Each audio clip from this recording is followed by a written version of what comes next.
The Aegis Tower pierced the metro city skyline like a spearhead forged from obsidian and ice. Its architecture, a symphony of sleek, dark glass and polished chrome, was less about aesthetics and more about assertion, a monumental declaration of impregnability. Rising hundreds of stories, it seemed to absorb the very light around it, casting long, austere shadows over the bustling financial district. Every facet of its design, from the silent, revolving biometric turnstiles in its cavernous lobby to the invisible laser grids crisscrossing the rooftop helipad, screamed unbreachable. This was no mere office building. It was the fortified heart of Omnicorp, a global tech conglomerate whose name was synonymous with advanced data security and pioneering AI development. Aegis Tower wasn't just where Omnicorp operated. It was the physical embodiment of its ethos: absolute control, absolute protection, absolute secrecy. For anyone who laid eyes on it, the message was clear. This was a place where nothing was left to chance, where every byte of data and every square inch of space was meticulously guarded. Within this gleaming bastion of unyielding order moved Arthur Finch, a man in his late 50s whose very existence was a tribute to routine. His movements were precise, his gaze unwavering, his uniform starched to a rigidity that mirrored his own unbending principles. Arthur was a security veteran, a sentinel of the night shift, whose career had been a relentless pursuit of order in a chaotic world. Every patrol route was etched into his memory, every camera angle, every sensor's blind spot. His patrol logbook, a thick, leather-bound tome, was a meticulously kept ledger of his vigilance, each entry a testament to his unwavering dedication. He didn't just guard property, he maintained equilibrium, a delicate balance between potential chaos and enforced calm. He believed, with an almost religious fervor, that rules were the sacred texts of his profession, and protocol was the path to salvation. Arthur took immense, almost proprietary pride in Aegis Tower's security. He saw it as a perfectly engineered clockwork, and he, Arthur Finch, was its most vigilant spring. Years ago, a minor lapse in protocol at a previous post had spiraled into a significant breach, costing a former employer millions and leaving a scar on Arthur's professional conscience. From that day on, his commitment to the rules hardened into an unshakable resolve. There were no gray areas, no exceptions, no bending the knee to convenience. A door left ajar for a single second, an ID badge momentarily misplaced. These were not trivialities to Arthur. They were fissures, tiny cracks that, if ignored, could shatter the entire edifice of security. His colleagues, while respecting his dedication, often found him tiresome in his unwavering adherence. "Arthur sees ghosts where there are none," they'd quip, oblivious to the fact that Arthur's keen eyes sometimes did catch the whisper of something unseen. And then, the ghosts began to manifest. Not apparitions of the spectral variety, but subtle, almost imperceptible disturbances in the perfect symphony of Aegis Tower's systems. The source of these disturbances was Ethan Thorne, a brilliant yet socially awkward teenager, barely 18 years old, whose mind was a sprawling, intricate network in itself. Ethan was a prodigy, a savant of cybersecurity and system architecture, capable of perceiving patterns and vulnerabilities in complex digital ecosystems that remained utterly opaque to others. His brilliance, however, was matched by an almost debilitating social clumsiness and an intense, sometimes oblivious focus on his intellectual pursuits. He wasn't a malicious hacker, driven by anarchist ideals or monetary gain. No, Ethan's repeated acts of trespass were born from an almost painful intellectual compulsion, an unbearable awareness of perceived flaws within a system he respected, a challenge to his own profound understanding of design, or, most pressingly, an urgent, deep-seated need to correct something that was fundamentally wrong with the building's intricate digital nervous system. Ethan moved with an uncanny, almost unnatural quietness. He was a creature of the shadows, a phantom limb of the network he sought to interact with. He exploited architectural blind spots, navigated access points with preternatural intuition, and slipped through monitored zones with the silent grace of a whisper. His thin, unassuming frame, often draped in a nondescript hoodie and worn jeans, made him easy to dismiss, to overlook, a background blur in a world that craved bold statements. Only his eyes, when focused on a problem, would ignite with an almost incandescent intensity, betraying the hurricane of thought raging behind them. Arthur's first inkling of the ghost was a series of minor, maddening anomalies. A service door on the 15th floor, which he had personally locked and double-checked during his 2 a.m. patrol, was found ajar at 4:03 a.m. Not wide open, not forced, but just enough to break the seal, a millimeter of space where there should have been none. He noted it down, a tiny frown creasing his brow. Then, a few nights later, a security camera feed in the lower server room, usually crisp and clear, would briefly flicker to static for a scant 2 seconds before resuming its normal feed. Too short to trigger an alarm, too fleeting to be definitive, yet Arthur's keen eye caught it. And then came the motion sensor in a rarely used utility corridor. Deep in the sub-basement, it would register a fractional phantom trigger, a barely detectable spike in activity, only to report all clear moments later. These were not major breaches. No alarms blared, no immediate threats were detected, no data was compromised. They were, as Arthur initially rationalized, just tiny, almost imperceptible ghosts in the machine, fleeting disturbances in his perfectly ordered domain, the kind of teething troubles one might expect from a sprawling, complex new system. He meticulously logged each incident, attempting to find a logical explanation, perhaps a faulty sensor, maybe a minor software bug the Omnicorp tech team hadn't ironed out during their initial deployment.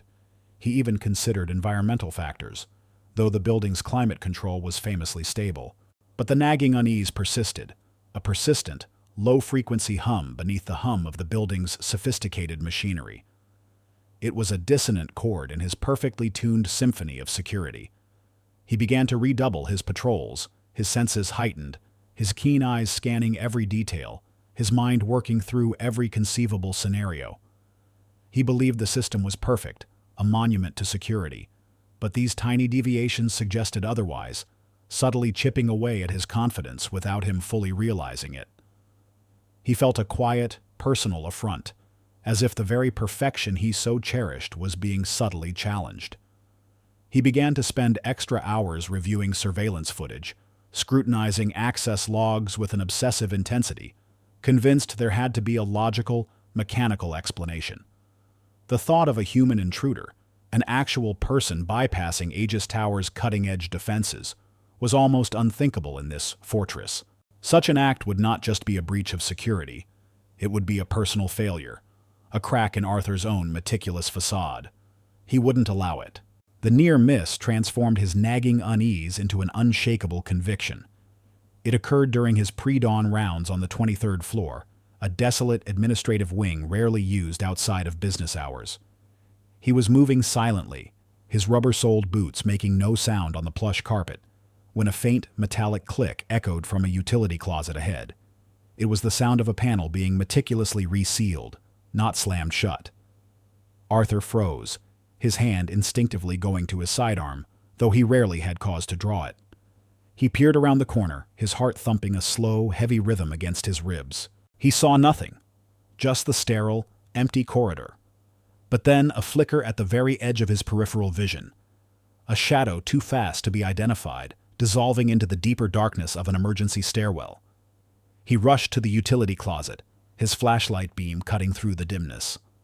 The access panel, designed to be flush and indistinguishable, was ever so slightly misaligned. More critically, resting on the floor beside it, was a small, unusual tool. A thin, multifaceted probe with a distinctive, almost ergonomic handle, clearly not standard Omnicorp issue. It was a tool of precision, not brute force, and on the glossy surface of the panel, almost invisible to the untrained eye, was a faint circular scuff mark, as if something had been carefully twisted or applied.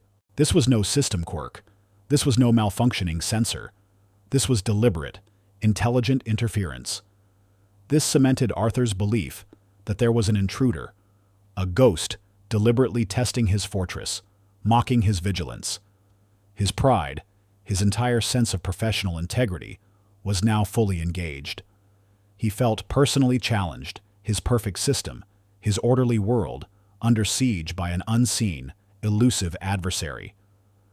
The chase was on, though only one side knew it.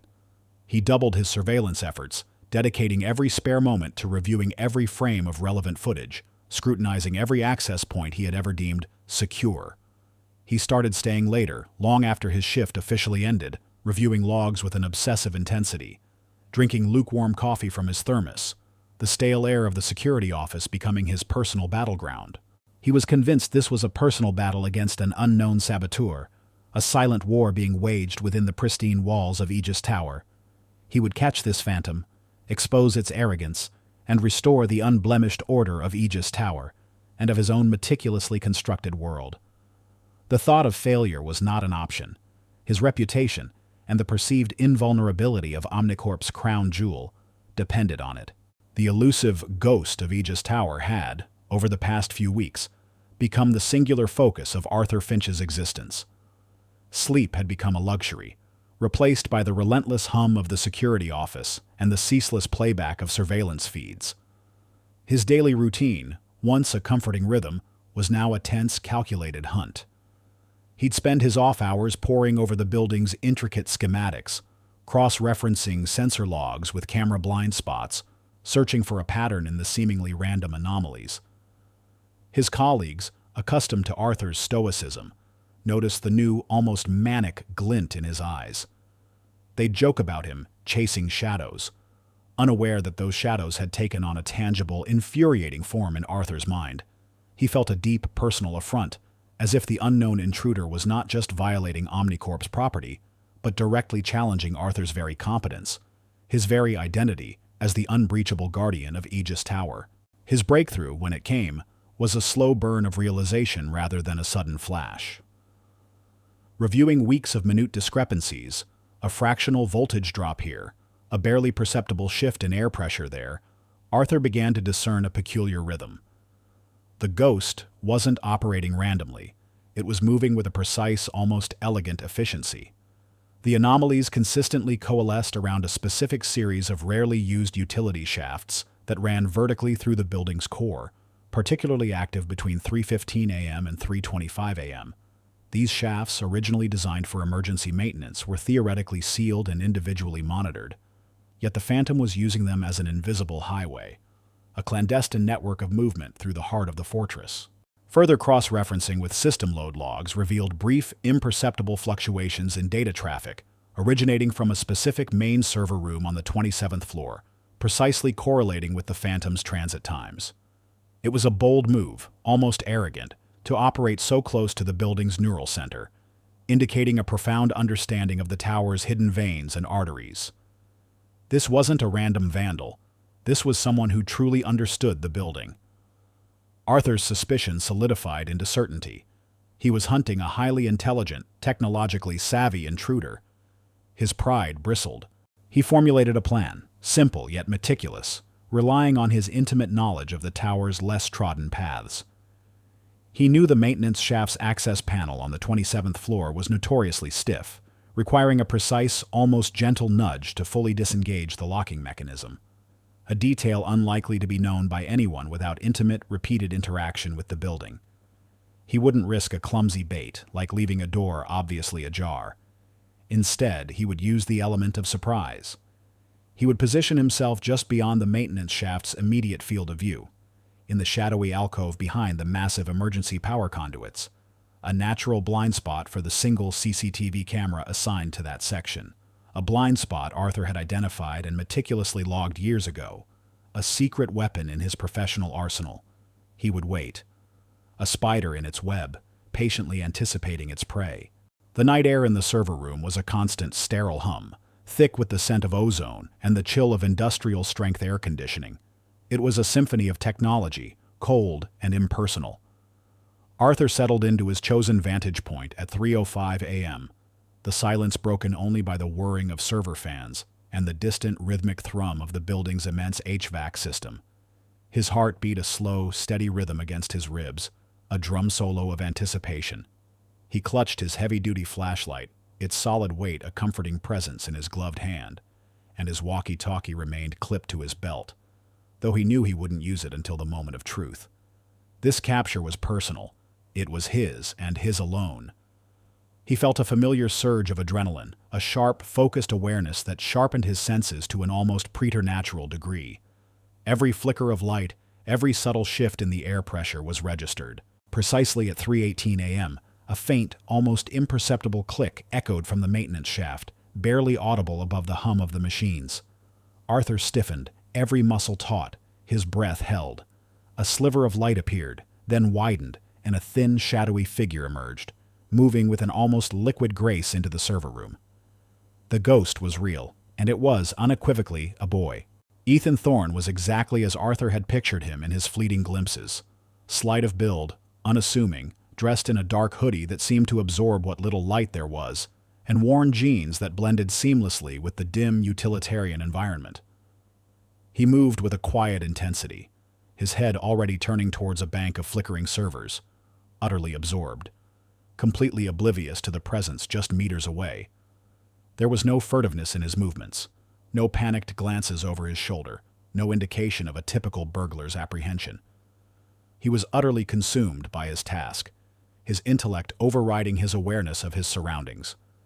He pulled a compact, multi-interface device from the pocket of his hoodie, its small screen glowing faintly, and with practiced ease, plugged it into a diagnostic port on a prominent server rack. A holographic display shimmered to life above the device, projecting intricate lines of code and network schematics into the air, dancing with ethereal blue light. The light cast a ghostly pallor on Ethan's face, highlighting the sharp planes of his cheekbones and the intense focus in his wide, intelligent eyes. His fingers, surprisingly nimble and quick, flew across a miniature keyboard embedded in the device, lines of script cascading down the holographic display like a digital waterfall. He muttered to himself a low, intense murmur about packet routing inconsistencies and redundancy loop vulnerabilities. He wasn't hacking in the destructive sense, not inserting malicious code or stealing data. He was performing an incredibly complex diagnostic, an almost surgical intervention on the system, his movements precise and deliberate. It was like watching a sculptor at work, except his medium was pure information. Arthur watched, a statue carved from discipline and anticipation, allowing Ethan to become fully immersed. He observed the boy's focused brows, the slight frown of intense concentration, the way his lips moved silently as he processed reams of data, his mind clearly working at a speed Arthur couldn't even fathom. This wasn't a common criminal. This was something else entirely. The sheer complexity of the holographic display, the blinding speed at which Ethan navigated it, hinted at a mind far beyond Arthur's comprehension. Yet trespass was trespass. Rules were rules. Justice in Arthur's world was blind to genius. With a deep breath, Arthur stepped out from the shadows, his heavy security boots clunking unnaturally loud on the polished concrete floor, the sound echoing in the sterile silence of the server room. "All right, kid. Hands where I can see 'em." Ethan flinched violently, his trance shattered. His head snapped up, his wide, intelligent eyes, momentarily unfocused from the digital world, locking onto Arthur. There was no defiance, no fear, just a raw, unadulterated surprise, like a deer caught in the blinding headlights of an oncoming truck. The holographic display flickered erratically, then died, the ethereal blue light draining from the room, plunging them back into the stark, functional glow of the server status indicators. His compact device clattered to the floor, forgotten. "You're trespassing," Arthur stated, his voice flat, devoid of emotion, each word a hammer blow of undisputed authority. He held his heavy-duty flashlight steady, its beam unwavering, pinning Ethan's thin frame against the towering server racks. He knew his voice carried weight, a lifetime of enforcing regulations distilled into a few clipped, unyielding words. Ethan slowly raised his hands, his gaze darting from Arthur's stern face to the now dark server port, then back, a desperate plea for understanding in his eyes. I wasn't doing anything wrong," he stammered, his voice reedy, unpracticed in confrontation. "I was just fixing it." Arthur scoffed, a dry, dismissive sound like gravel crunching underfoot. "Fixing it? You think breaking into a multi-billion-dollar corporation's data center, manipulating their systems, is fixing it? That's a new one. I've heard every excuse in the book, kid." He moved swiftly, his practiced hands pulling the cold steel handcuffs from his belt, the metallic click echoing ominously. "Turn around. Slow." As Arthur's hands clamped the cold metal around Ethan's slender wrists, securing them tightly behind his back, Ethan continued to protest, his words tumbling out in a rush, a torrent of highly technical jargon that washed over Arthur, a bewildering flood of incomprehensible terms. No, you don't understand.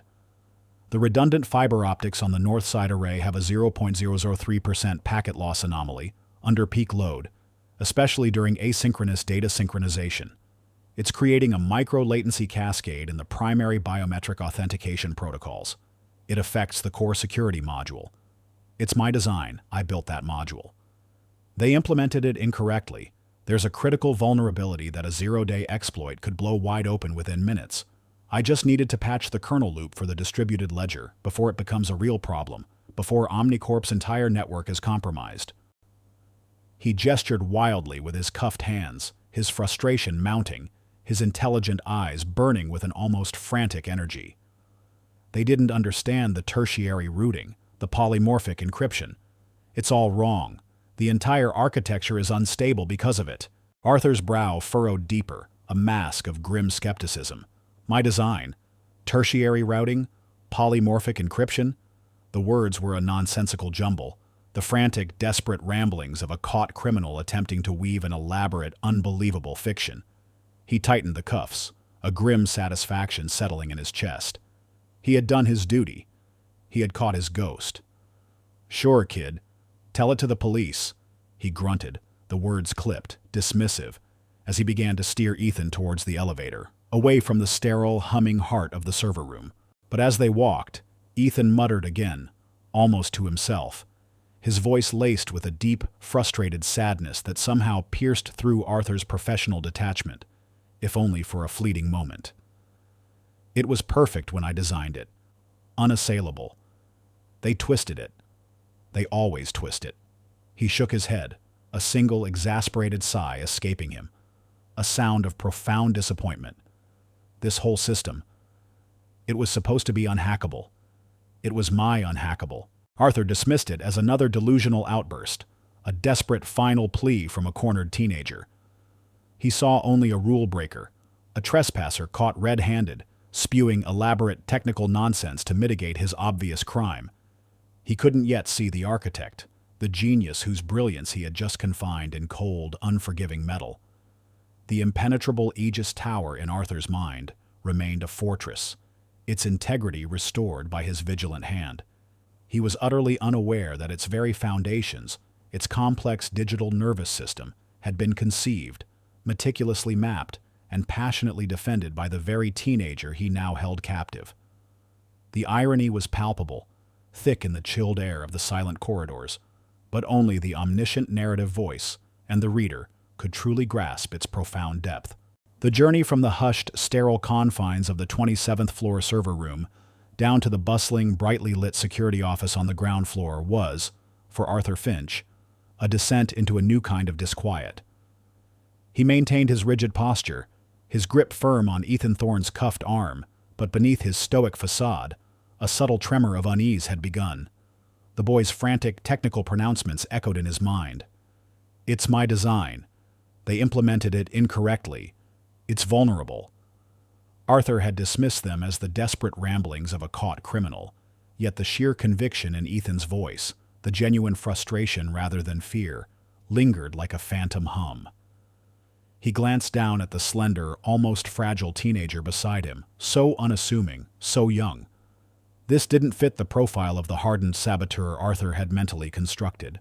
The security office was a hive of controlled chaos, fluorescent lights glaring down on a bank of monitors, displaying a mosaic of Aegis Tower's interior and exterior. Two patrol officers, Officer Miller and Officer Jenkins, were already waiting, alerted by Arthur's terse pre-arrest call. Miller, a burly man with a perpetually tired expression, gave Arthur a respectful nod. Jenkins, younger and more eager, looked at Ethan with a mix of curiosity and disdain.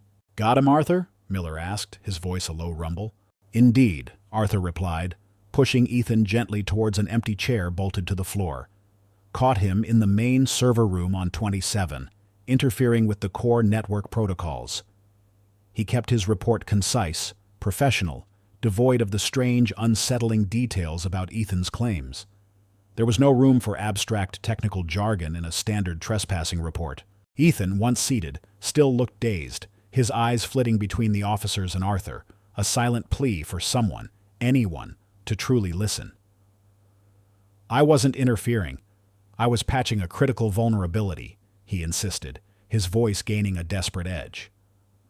"The primary biometric authentication is running a deprecated encryption library. It's susceptible to a side-channel attack during high-volume traffic. My original design specified an adaptive, quantum-resistant protocol, but they must have reverted to an older version. It's a gaping hole." Miller exchanged a weary glance with Jenkins. "All right, kid. We hear you. Save it for the detective." He began to read Ethan his Miranda rights, his voice a monotonous drone. Ethan listened, head tilted, his expression a mixture of bewilderment and resignation, as if the legal jargon was as alien to him as his technical explanations were to them. He tried once more. "But the distributed ledger, it's misaligned. The hashing functions are off-kilter. You don't understand. The entire data integrity is compromised." Jenkins, exasperated, leaned in. "Look, pal, you broke in, you touched stuff you shouldn't have touched. That's trespassing, maybe even attempted corporate espionage. Nobody cares about your quantum-resistant protocols right now."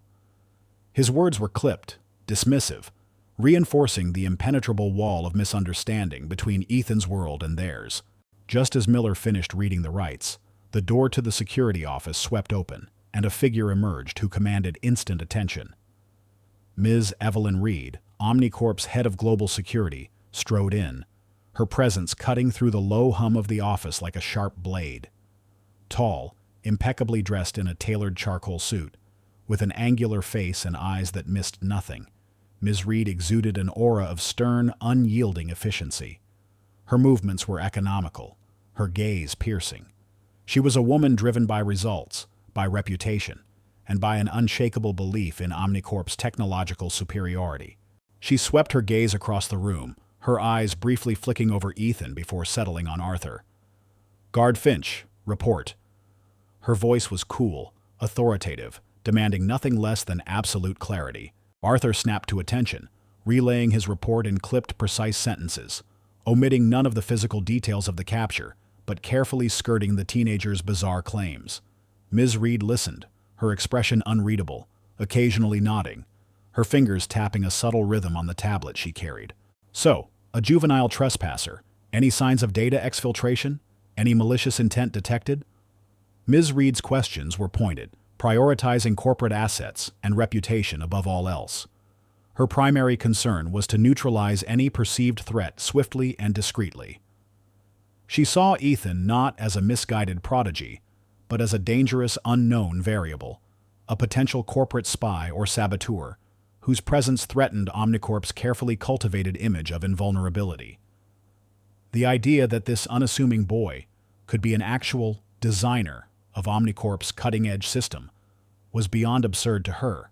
"No immediate signs of exfiltration, Ms. Reed. He was manipulating system diagnostics, claiming he was fixing a vulnerability," Arthur reported, the word fixing delivered with a barely perceptible hint of incredulity. At this, Ethan, who had been listening intently, seemed to snap, his social awkwardness momentarily forgotten in a surge of intellectual frustration. He practically lunged forward in his chair, straining against the handcuffs. "Because there is a vulnerability, a critical one. Omnicorp's proprietary neural network, the Nexus, which controls the building's entire environmental and security systems, is exposed. My original specifications detailed a multi-layered blockchain-encrypted firewall with dynamic IP obfuscation, but it looks like they used a single-layer static proxy. It's a backdoor big enough to drive a truck through." His voice, though still reedy, carried a desperate, almost urgent authority.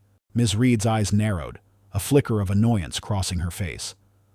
"Nonsense. The Aegis Tower security system is state-of-the-art, independently audited and certified. We have the best engineers in the world working on it." Her tone was dismissive, tinged with a subtle arrogance that bordered on contempt. "This boy is clearly fabricating a story to mitigate his crime. Officer, Please proceed with processing him. We'll press charges for trespassing and attempted system tampering." "No, wait," Ethan pleaded, his voice rising, a raw edge of desperation in it. "You don't understand. The core algorithms, the predictive analytics for the patrol routes, they're off by a factor of 3 standard deviations.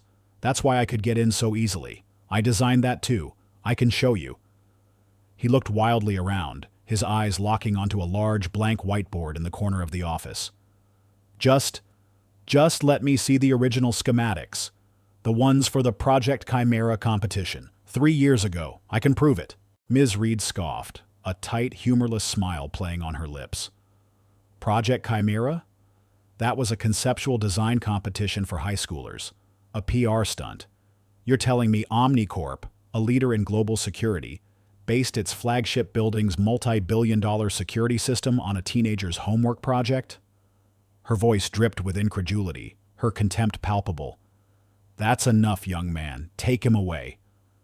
She waved a dismissive hand at Officer Miller, but something in Ethan's plea, in the sheer, unbridled intellectual passion that briefly eclipsed his awkwardness, resonated with Arthur. He remembered the specific, unusual tool he found, the precise, almost surgical way the maintenance panel had been opened. He remembered the bizarrely complex jargon Ethan had used when he'd first apprehended him, and he remembered Ethan's earlier whispered lament. It was my unhackable. A tiny, almost imperceptible crack appeared in Arthur's own rigid facade of certainty. "Ms. Reed, if I may," Arthur interjected, his voice uncharacteristically tentative, a risky deviation from protocol. "He mentioned Project Chimera. Is there a record of a winning submission for a security system design around that time?" Ms. Reed shot Arthur a sharp, annoyed look. "Guardfinch, are you questioning my judgment? This is a waste of time. I have a dozen other, more pressing security matters to attend to." "Just a quick check, Ms. Reed," Arthur persisted, his gaze unwavering, a silent challenge in his eyes. He felt a strange compulsion, an uncharacteristic willingness to follow this thread, however improbable. His professional intuition, honed over decades, was screaming at him that something was profoundly amiss, that this child was not what he seemed. With a sigh of exasperation, Ms. Reed pulled out her sleek tablet and, with rapid, impatient swipes, accessed a secure Omnicorp database. Her fingers flew across the screen, typing in Project Chimera and filtering by Security System Design. A single result popped up, listed under Winning Submissions, Conceptual, External Talent Initiative. Her eyes scanned the summary, and a slow, creeping disbelief began to spread across her face, draining the color from it. Her stern composure wavered, cracking under the weight of an unbelievable truth. The room fell silent, the only sound the low hum of the monitors and the faint click of Ms. Reed's stylus against her tablet. Her eyes, usually so sharp and controlled, widened almost imperceptibly as she scrolled further down the digital document. Her jaw, usually set in a firm line, slackened. This can't be," she murmured, her voice barely a whisper, a stark contrast to her earlier commanding tone. She turned the tablet, almost involuntarily, towards Arthur, then towards the police officers. The screen displayed a complex, intricate network diagram, a foundational blueprint for a hyper-secure building. And in bold, unassuming text at the bottom, under Lead Architect Primary Designer, was a name, Ethan Thorne. Beneath it, a date, 3 years prior, and a tiny, almost comical parenthetical note, age 15. Arthur stared, his mind struggling to reconcile the name with the boy. The image on the screen was overwhelmingly complex, a dizzying array of algorithms, firewalls, and subsystems, far beyond his basic understanding of network security. But the name was undeniable. The implications hit Arthur like a physical blow, a sudden, blinding flash of understanding that shattered his black and white world into a million fragmented pieces. The trespasser, the saboteur, the rule-breaker he had so proudly apprehended, was the uncredited teenage architect of the very system he had so diligently guarded. Officer Miller and Jenkins leaned closer, their expressions shifting from boredom to utter astonishment, then to a dawning, uncomfortable realization. The dismissal, the skepticism, the casual insults, they had all been directed at the genuine creator of the system they were sworn to protect. "Ethan, seeing their faces, nodded slowly, a profound weariness settling over him. "I told you," he said quietly, his voice devoid of triumph, filled only with the bitter taste of vindication. "It was my unhackable. They bought the design, stripped out the adaptive algorithms, simplified the encryption for cost efficiency, and then built it anyway. They used my blueprint, but they ignored the crucial warnings. I was trying to fix their mistakes." He gestured with his cuffed hands towards the building, towering outside the window. "The entire Nexus core is compromised, not by an external threat, by their own simplification." Ms. Reed slowly lowered her tablet, her gaze fixed on Ethan. Her face, usually so composed, was a canvas of shock, disbelief, and a dawning, terrible understanding. The contempt was gone, replaced by a chilling realization of the monumental error Omnicorp had made, and more importantly, the monumental threat they were facing. The Project Chimera design had been an unprecedented, visionary work for its time, purchased for a significant sum, and then, in their corporate hubris, stripped down and implemented imperfectly, its brilliant young creator shunted aside and anonymized due to his age. Now that same creator, the literal architect of their digital fortress, stood before them, handcuffed, arrested for trying to patch the very vulnerabilities they had introduced into his system. The dramatic irony hung heavy in the air, a suffocating blanket of corporate oversight and human arrogance. Arthur, the loyal guard, had caught not a criminal, but the forgotten genius, a truth far more unsettling than any ordinary breach. His ordered world, built on strict adherence to established rules, had just been profoundly, irrevocably shaken by a quiet, brilliant teenager. The revelation hung in the air of the security office like a dense fog, obscuring all certainty. Arthur Finch's meticulously ordered world, built on decades of unwavering adherence to protocol and the unwavering belief in the impregnability of Aegis Tower, had utterly disintegrated. The image of the teenage trespasser, Ethan Thorne, now superimposed with the title Lead Architect Primary Designer from Ms. Reed's tablet, spun in his mind with dizzying speed. Every dismissed anomaly, every fleeting shadow he had hunted, now replayed as Ethan's desperate attempts to interact with his own flawed creation. The shame was a bitter taste in his mouth, an acrid burn that went deeper than professional embarrassment. It was a personal failure, a stark indictment of his rigid adherence to rules that had blinded him to the truth staring him in the face. He had seen a rule, not a human being. He had pursued a phantom, only to discover it was a misunderstood genius. Ms. Evelyn Reed, for her part, was a master of corporate pragmatism. Her initial shock quickly morphed into a chillingly efficient assessment of the situation. The boy before her was not a common criminal, but an unprecedented security vulnerability, a brilliant mind capable of identifying flaws in Omnicorp's crown jewel, because he had designed its very foundation. And, terrifyingly, he now stood handcuffed, having attempted to fix those flaws, only to be arrested for his efforts.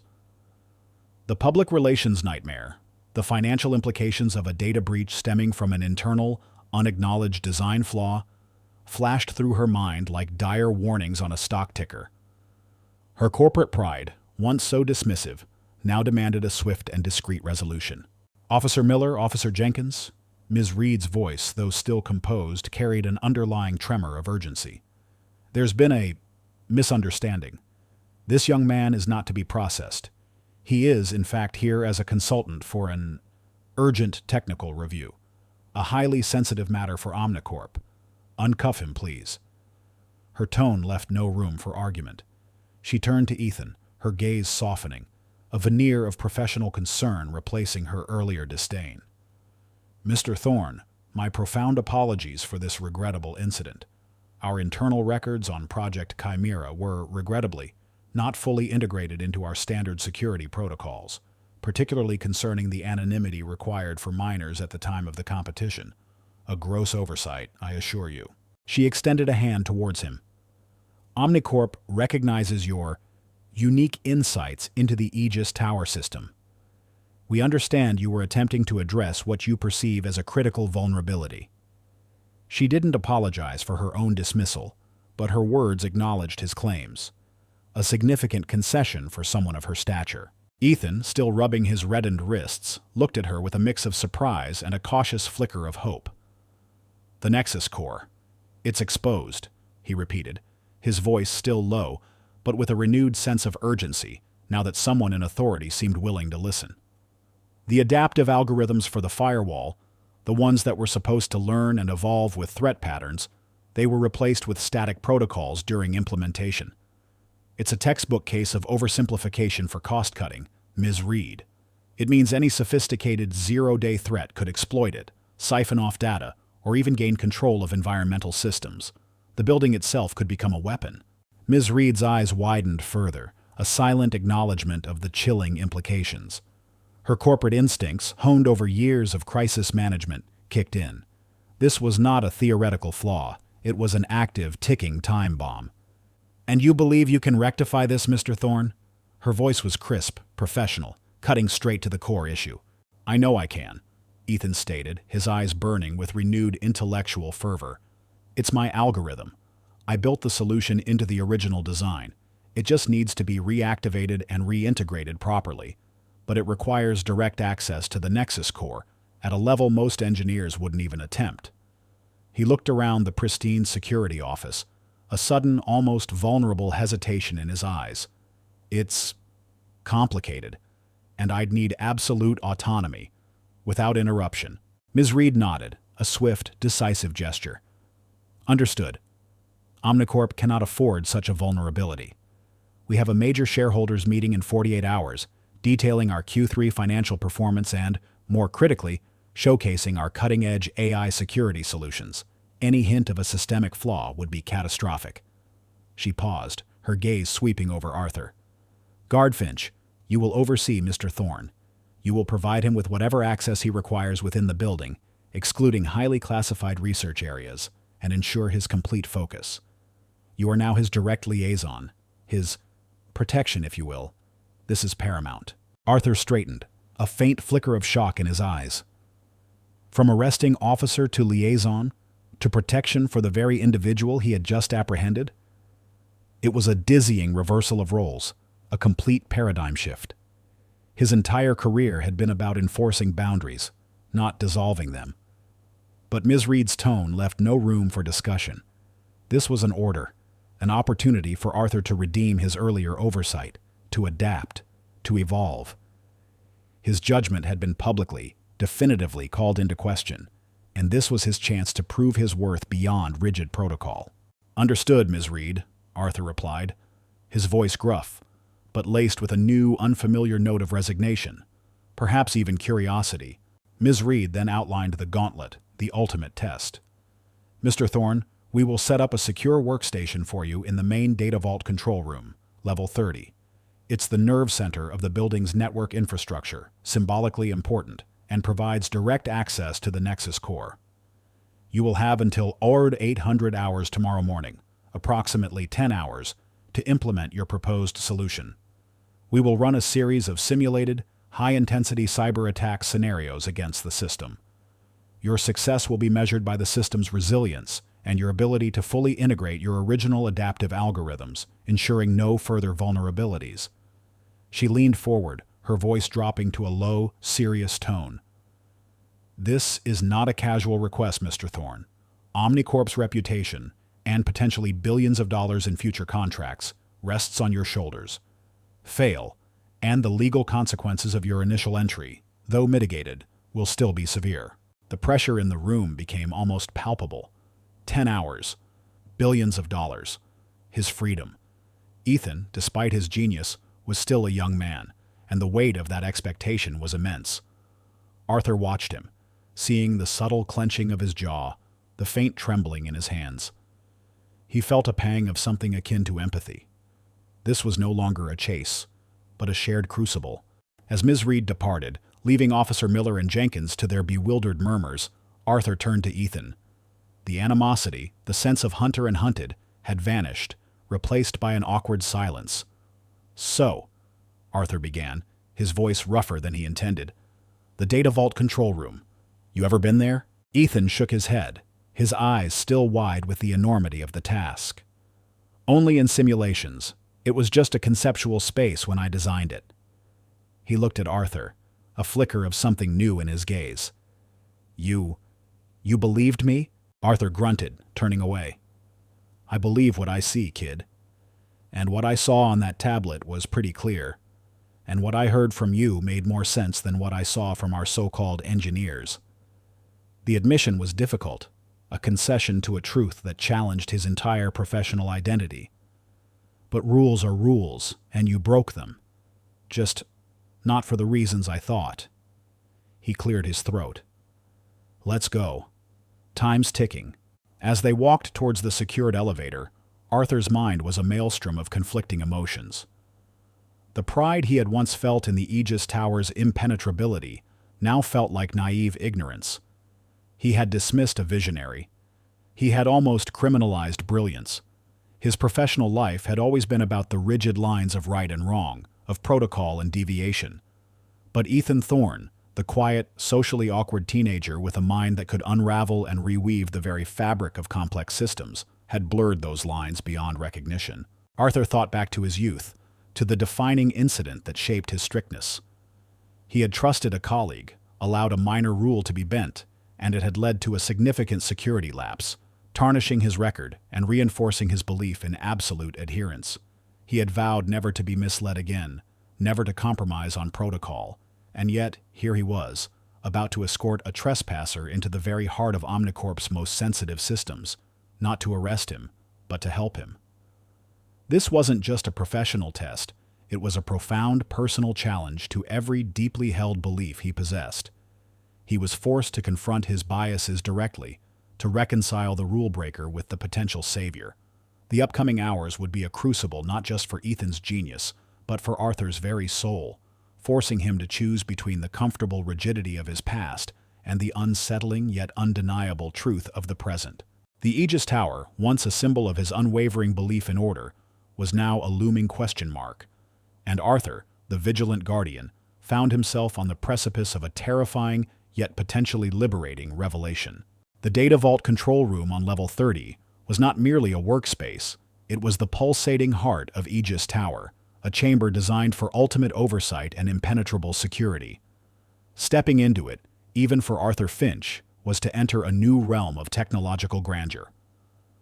The air thrummed with the barely contained energy of 1,000 processors, cooled by a constant, whisper-soft whoosh of conditioned air. Dominating the circular room was a vast, curved array of high-definition monitors, forming a panoramic digital window into every corner of Omnicorp's operations. Lines of cascading code, real-time data streams, and holographic projections of network schematics danced across the screens, creating an overwhelming, almost hypnotic visual symphony. A central ergonomic workstation, designed for multiple operators, sat at its core, surrounded by a bank of silent servers encased in shimmering, transparent glass. This was Omnicorp's inner sanctum, a place of immense power and guarded secrets, and now it was to be Ethan Thorne's crucible. Ms. Evelyn Reed stood at a discreet distance, flanked by 2 senior Omnicorp executives. Mr. Harrison Vance, the stoic head of IT infrastructure, and Dr. Lena Petrova, a brilliant but notoriously skeptical AI ethics specialist. Their faces, illuminated by the cold glow of the monitors, were a mixture of skepticism and apprehension, their silence heavier than any accusation. They eyed Ethan, who, despite his youthful brilliance, seemed painfully out of place amidst the polished steel and glowing screens. Arthur stood near Ethan, his posture rigid, his eyes scanning the room, less for threats, and more for any sign of Ms. Reed's impatience. He felt an intense, almost suffocating pressure. His professional judgment, his very reputation, was now inextricably linked to this teenager. Ethan, once uncuffed, moved with a quiet, almost reverent awe towards the central workstation. His earlier nervousness was still present, a faint tremor in his hands. But as his fingers brushed the cool surface of the console, a profound transformation began. It was as if he shed his awkward shell, stepping into his true element. His eyes, usually averted, now burned with an incandescent focus. He didn't speak, didn't ask for instructions. He simply began. His fingers, slender and surprisingly quick, flew across the custom-built keyboard, a blur of motion. Lines of unfamiliar code, in languages Arthur couldn't even name, began to populate the central monitor, scrolling faster than the eye could follow. He pulled up diagrams of the Nexus core, his own conceptual blueprints, overlaid with Omnicorp's implemented version. He navigated through layers of firewalls, security protocols, and data encryption algorithms with an intuitive grace that bordered on the supernatural. For Ethan, the network wasn't a cold, impersonal machine. It was a living, breathing entity, and he was its conductor, understanding its every pulse, its every whispered flaw. Arthur, standing behind him, found himself mesmerized. He had spent years seeing systems as a series of barriers to be maintained, protocols to be enforced. Ethan saw them as dynamic puzzles, intricate webs of logic. He watched as Ethan, with a few deft keystrokes, opened a diagnostic window and pointed to a series of subtle data lags, almost imperceptible to the uninitiated eye. "There," Ethan murmured, his voice now clear, focused, the earlier stammer gone. "The polymorphic encryption layer has been bypassed by a static access key. It's a placeholder, a temporary solution, but it's been hard-coded into the Nexus. It's like leaving a back door open, but camouflaged to look like a wall." Ms. Reed leaned closer, her expression shifting from skepticism to a dawning comprehension. Harrison Vance, the IT head, frowned, his own experience telling him this shouldn't be possible. Dr. Petrova, however, watched Ethan with an unsettling intensity, her analytical mind absorbing every detail. As Ethan delved deeper, the challenges began.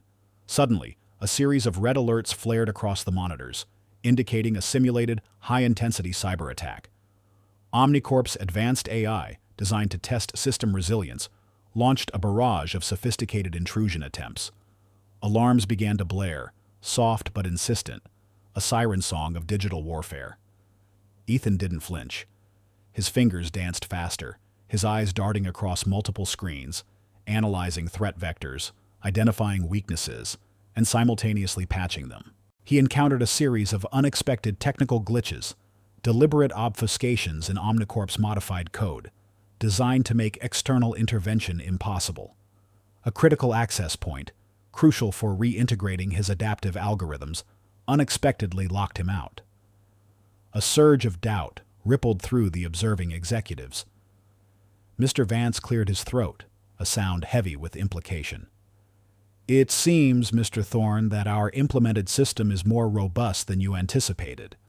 Perhaps your original design was theoretical." For a heart-stopping moment, Ethan froze.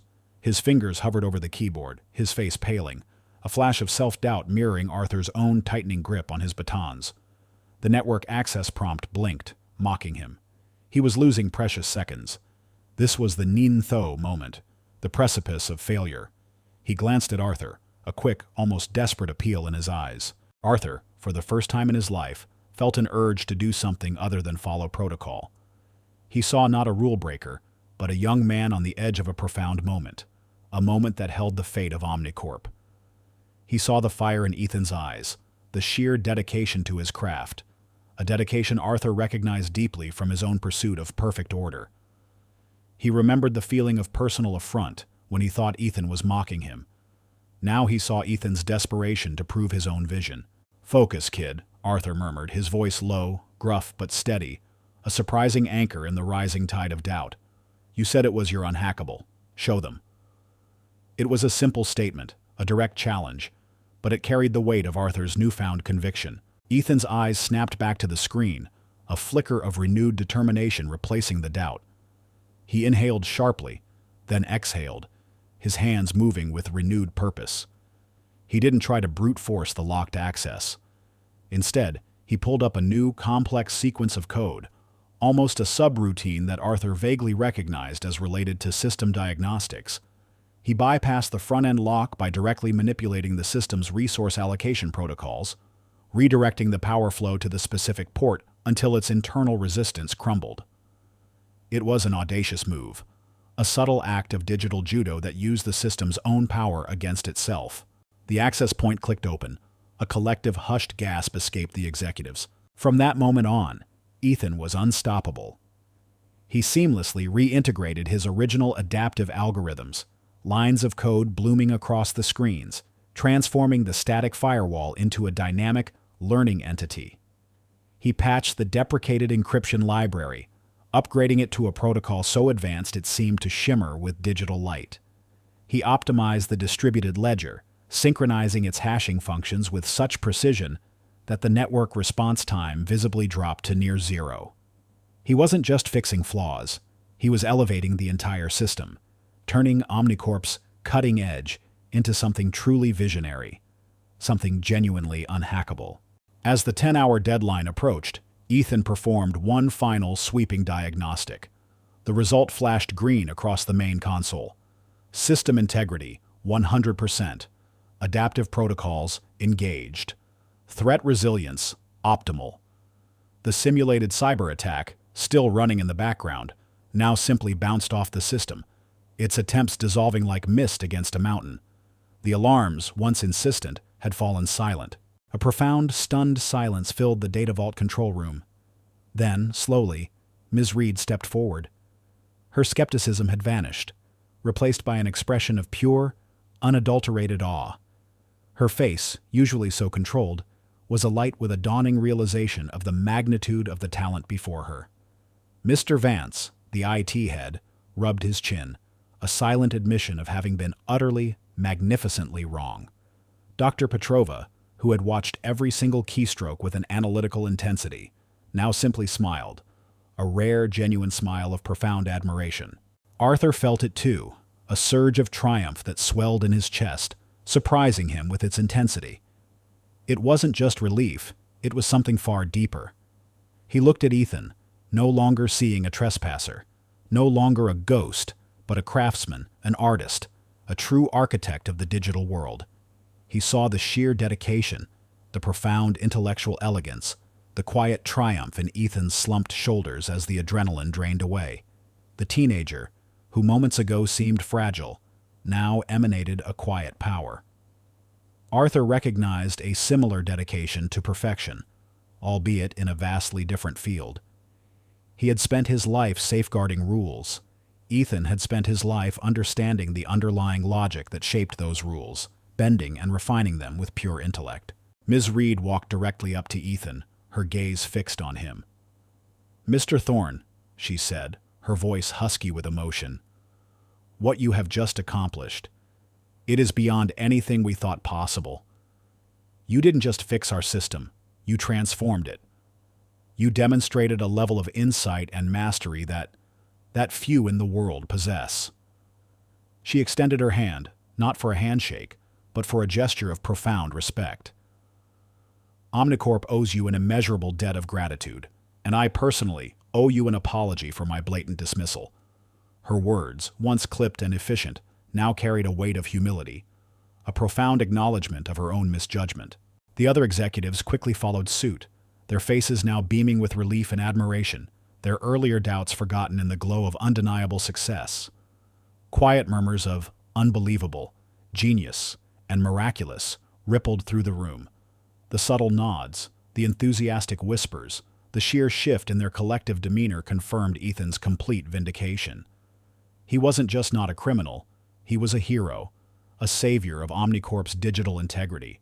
Arthur watched the scene unfold, a profound emotional shift settling over him.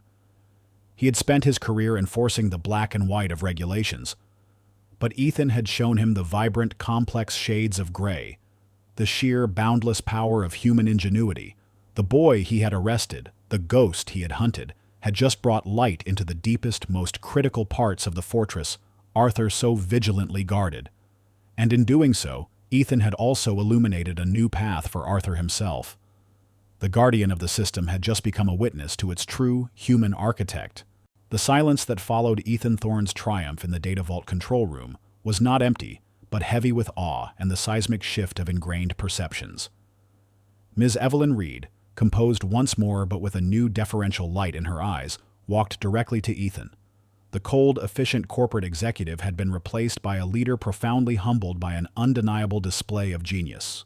"Mr. Thorne," she began, her voice steady but lacking its former sharp edge, "what you have accomplished here tonight, it has fundamentally changed our understanding of Aegis Tower's capabilities. You didn't just mend a flaw. You revealed a potential that was, frankly, beyond our current engineer's grasp. Your original vision for Project Chimera was not merely innovative, it was prophetic. We, Omnicorp, made a grave error in not fully recognizing or integrating your genius from the outset, and for that I offer you our sincerest apologies. She paused, allowing the weight of her words to settle. Then her posture straightened, regaining a hint of her customary authority, but this time it was laced with respect. Omnicorp cannot afford to make that mistake again. We require your intellect, your unique insight, and your vision. Effective immediately, we are offering you the position of Chief System Architect for Aegis Tower. This is not a junior role, Mr. Thorne. This is a position of unparalleled authority, with a dedicated team of engineers at your disposal, unlimited access to resources for system development, and complete autonomy over all future security architecture. Your compensation will reflect the invaluable nature of your contribution, as will your equity stake in Omnicorp's future innovations. You will report directly to me, and you will ensure Aegis Tower remains the unbreachable fortress it was always meant to be, under your direct supervision. And of course, any record of your unauthorized entry will be permanently expunged from all databases. This was a consultation, an urgent, after-hours technical review, and nothing more. The offer hung in the air, dazzling in its magnitude. Ethan, who moments ago had been a handcuffed trespasser facing legal charges, was now being handed the keys to Omnicorp's digital kingdom. His eyes widened, a flicker of disbelief, then a slow, dawning comprehension. He looked at Ms. Reed, then at the still stunned faces of Mr. Vance and Dr. Petrova. Then finally, his gaze settled on Arthur. I accept, Ethan said, his voice quiet, almost breathless. A faint, almost shy smile touched his lips. I want to build, to make things truly secure the way they should be, without compromise. His words, simple yet profound, articulated a deep-seated desire to actualize his vision, to create without the constraints that had plagued his initial design's implementation. Ms. Reed nodded, a satisfied, albeit still somewhat awestruck expression on her face. She then turned her gaze to Arthur. "Guard Finch," she began, her tone now carrying a different weight, a recognition of his pivotal role. Your unwavering vigilance, your meticulous record-keeping, and your decisive action in apprehending Mr. Thorne, however ironically, ultimately brought this critical vulnerability to our attention. Your dedication to your duty, even when faced with an unprecedented situation, is commendable. More importantly, your willingness to question the obvious, to push for the truth, even against my initial dismissal, demonstrated a rare quality of integrity and adaptability that Omnicorp values highly. Arthur stood straighter, his chest swelling with a subtle pride, a different kind of pride than he was accustomed to. It wasn't just for following rules, but for seeing beyond them. Effective immediately, Ms. Reed continued, you are promoted to Chief of Aegis Tower Security Operations. This new role will involve not just overseeing our human security teams, but also working directly with Mr. Thorne to integrate his advanced AI protocols into our physical security operations. You will be instrumental in bridging the gap between our physical and digital defenses. It's a position that demands both your disciplinary rigor and a new level of strategic thinking. You will report directly to me. Congratulations, Guard Finch. The words hit Arthur with a profound sense of validation. A promotion. A real meaningful promotion. One that elevated him from a mere enforcer of rules to a strategic architect of security, working with the very genius he had once chased. His rigid adherence to rules, which had nearly led him astray, had ironically also been the very trait that led him to uncover the truth. It was his path to redemption, a chance to evolve, to prove that experience and wisdom could adapt to the future. As Ms. Reed and the other executives departed, leaving Arthur and Ethan alone in the high-tech sanctuary of the Data Vault control room, a quiet, almost awkward silence settled between them. The sterile hum of the servers filled the space, a stark contrast to the human emotions swirling within. Arthur cleared his throat, the sound a rough rasp in the quiet. He turned to Ethan, who was still gazing at the main monitor, a wistful smile on his face. "Ethan," Arthur began, his voice surprisingly soft, a far cry from the clipped commands of hours earlier. About the arrest. I was wrong. I was too focused on the rules, on the what of your actions, and not the why. He paused, searching for the right words. Words he hadn't uttered in years, perhaps ever, in a professional capacity. I saw a trespasser. I didn't see the creator. I apologize. Truly. Ethan turned, his earlier shyness returning slightly, but his eyes held no resentment, only understanding. It's okay, Arthur. I understand. I probably wasn't the easiest person to understand. When I see a flaw in a system, it's like a siren in my head. I have to fix it. And I don't always think about the protocol of how to fix it. A small, self-deprecating laugh escaped him. My mind just goes straight to the solution. Arthur nodded, a faint smile touching his lips. He finally understood. This wasn't malice or even recklessness, but an overwhelming, almost innocent compulsion driven by an extraordinary intellect. I see that now, Arthur admitted, his voice still gruff, but warmer. You chase perfection. I chased order. Sometimes they're not so different, just different paths to it. He looked at the complex lines of code still dancing across the holographic display, a landscape that was now, thanks to Ethan, his to help protect in a new way.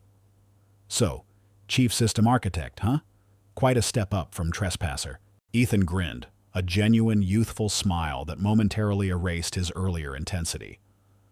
And Chief of Aegis Tower Security Operations is quite a step up from guard who caught the Phantom, wouldn't you say? They shared a moment of quiet, shared understanding, a silent acknowledgement of the strange, unexpected journey that had brought them together. The animosity, the initial misunderstanding, had dissolved, replaced by a nascent respect. Arthur, the disciplined guardian of the physical realm, and Ethan, the visionary architect of the digital, found common ground in their shared dedication to excellence, albeit expressed in vastly different ways. So, Arthur said, breaking the comfortable silence, what's the first thing you're going to do as chief architect? He gestured towards the main console. Ethan's eyes lit up again, the intellectual passion rekindled. Well, first, we need to implement a real-time predictive threat matrix based on quantum tunneling principles. My original design was only 70% integrated. And then, we need to restructure the entire biometric identity verification into a multi-factor blockchain, truly decentralized. The current one, it's just too predictable. He launched into a rapid-fire explanation of highly advanced concepts, his hands moving animatedly. Arthur listened, his expression a mix of bewilderment and a genuine eagerness to learn. He understood only a fraction of what Ethan was saying, but he understood the intent, the relentless pursuit of ultimate security. He saw not a series of rules to be followed, but a complex, ever-evolving challenge to be mastered, guided by this quiet, brilliant teenager. He nodded, a genuine, respectful nod. Sounds like we've got our work cut out for us, Chief. For Arthur, the black and white world had not simply faded to gray. It had exploded into a vibrant, complex spectrum of possibilities. He had learned that true security wasn't just about locking doors, but about understanding the intricate dance between human genius and technological innovation. He had learned humility, the bitter taste of his own bias, and the profound satisfaction of admitting when he was wrong. And in the quiet hum of the data vault control room, a new partnership was born, one that promised to make Aegis Tower not just a fortress, but a living, breathing testament to unforeseen brilliance and the enduring power of redemption. 5 years later, the Metro City skyline had continued its relentless ascent, a forest of glass and steel reaching for the clouds. But amidst the ever-changing landscape, Aegis Tower remained a beacon, not just of corporate power, but of an unexpected harmony forged in the crucible of a security breach. It stood taller, sleeker, and more formidable than ever, a living testament to the symbiotic genius of its two unlikely architects, the visionary mind of Ethan Thorne and the disciplined wisdom of Arthur Finch. Ethan, now 23, had truly come into his own. The The socially awkward teenager who once moved like a ghost through the building's hidden arteries was now a figure of quiet authority and immense respect within Omnicorp, and indeed, within the broader tech world. He was still unassuming, often seen in his signature hoodie and jeans, but his presence commanded attention. As chief system architect for Aegis Tower, he didn't just lead a team, he inspired it.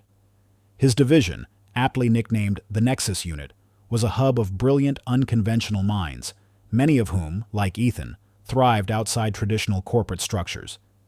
He had transformed Aegis Tower's security from a static defense into a dynamic, sentient entity, constantly learning, adapting, and predicting threats with a precision that bordered on prescience. The polymorphic encryption he had envisioned was now standard, the quantum-resistant protocols fully integrated, making Omnicorp's data truly unassailable. He had fostered an environment where innovation was celebrated, where the pursuit of elegant solutions superseded rigid adherence to outdated methods. He had found his place, his social awkwardness having mellowed into a comfortable eccentricity, bolstered by unwavering confidence in his abilities and the acceptance he now commanded. He was a creator, and Aegis Tower was his masterpiece. Arthur, now in his early 60s, stood as the steady, indispensable anchor to Ethan's boundless innovation. As chief of Aegis Tower security operations, he had fully embraced his expanded role, seamlessly integrating the cutting-edge digital defenses with human vigilance. He no longer saw his job as merely enforcing rules, but as understanding the intricate dance between human intuition and artificial intelligence. His years of practical experience, his keen eye for detail, and his unwavering discipline now informed a strategic approach to security that was both sophisticated and deeply human. He had built a new generation of security personnel, teaching them to think critically, to observe beyond the obvious, and to adapt to the fluid landscape of modern threats. He was a mentor, revered by his team for his wisdom, his integrity, and his surprising openness to new ideas. The rigidity that once defined him had softened, replaced by a nuanced understanding that true strength lay not in unyielding protocol, but in intelligent flexibility. He had become an advocate for talent, recognizing that unconventional paths often led to the most profound breakthroughs. He often found himself smiling, a genuine, easy smile that rarely touched his lips in his earlier years. Their partnership was a quiet marvel within Omnicorp. Ethan, consumed by the abstract beauty of algorithms, would often lose himself in complex equations, emerging with revolutionary concepts that would make lesser minds real. Arthur, ever pragmatic, would then translate those concepts into tangible security measures, bridging the gap between theoretical brilliance and practical application. They would often be seen together in the data vault control room, Ethan explaining a new quantum entanglement firewall, his hands sketching wildly on a holographic display, while Arthur listened intently, occasionally interjecting with a practical question about deployment or human interface. Their dynamic was one of profound mutual respect, each recognizing and complementing the other's unique strengths. Arthur, the disciplined guardian, was now also a diligent student. Ethan, the visionary, was now grounded by Arthur's pragmatic wisdom and quiet support. They were, truly, Aegis's architects, one building the digital fortress, the other safeguarding its physical manifestation. Beyond the towering glass walls of Omnicorp, Ethan had not forgotten his own lonely, misunderstood journey. He used his newfound influence and wealth to pay it forward, ensuring that other young, unconventional talents didn't face the same barriers he once had. He established the Chrysalis Foundation, an Omnicorp-backed scholarship and mentorship program specifically for neurodivergent prodigies in cybersecurity and system design. The foundation sought out brilliant young minds, often overlooked by traditional education systems, providing them with resources, mentorship, and a safe space to cultivate their unique talents. Many of his current Nexus Unit team members were Chrysalis alumni, a testament to his belief in nurturing untapped potential. Ethan lectured at universities, not about corporate profit, but about the ethical imperative of building secure, resilient digital ecosystems and the importance of recognizing talent in all its forms. Arthur, inspired by Ethan's dedication, also spearheaded changes that echoed his own redemption. He reformed Omnicorp's internal security training programs, moving beyond rote memorization of rules. The new curriculum, affectionately known as the Finch Protocol, emphasized critical thinking, situational adaptability, and crucially, a deeper understanding of the systems they were protecting. He introduced modules on nascent AI principles and the psychology of non-traditional intruders, lessons directly drawn from his initial encounter with Ethan.